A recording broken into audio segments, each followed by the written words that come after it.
The rain lashed against the floor-to-ceiling windows of Arthur Sterling's penthouse, but the storm outside was nothing compared to the one brewing in his office.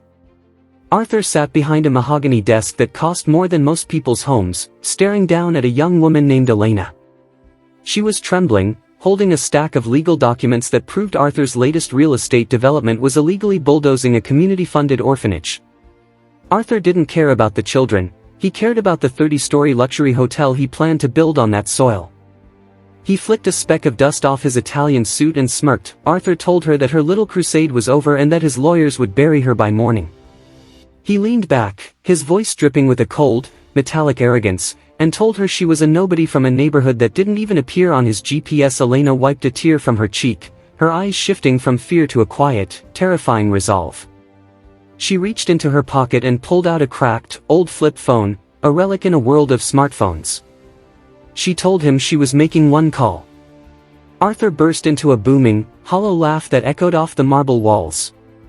He mocked her, asking if she was calling her landlord or a local priest.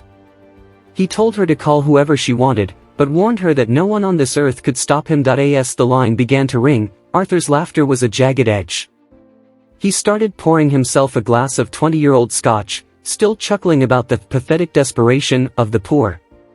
But as the person on the other end picked up, Elena didn't shout or beg. She simply said 3 words, "The lantern is out." The silence that followed was heavy. Arthur's hand froze mid-pour. His smile didn't just fade, it vanished, replaced by a gray, ashen mask of horror. The glass slipped from his fingers, shattering on the floor, the amber liquid staining his white rug like an old wound. Arthur recognized that phrase. It wasn't a cry for help, it was a code. Decades ago, before Arthur was the king of real estate, he was a desperate, starving kid on the streets who had been saved by a legendary, reclusive philanthropist named Elias Vance, a man who had disappeared from the public eye years ago but still held the invisible strings of the global economy. Elias had mentored 3 sons from the gutters, one became a senator, one became the head of the world's largest bank, and the third was Arthur. But Arthur had broken the only rule they lived by: never build your throne on the bones of the innocent. The voice that came through the speaker was low, gravelly, and commanded a power that made Arthur's billions feel like pocket change. It was Elias. He wasn't dead, he had been watching. Elena wasn't just a random activist, she was the granddaughter of the woman who had fed Elias when he was a beggar, the very woman the orphanage was named after. The realization hit Arthur like a physical blow. He had spent years thinking he was the predator, only to realize he had been hunting in the backyard of a lion. Within 10 minutes, Arthur's phone began to vibrate uncontrollably. His CFO called to say their primary investors were pulling out.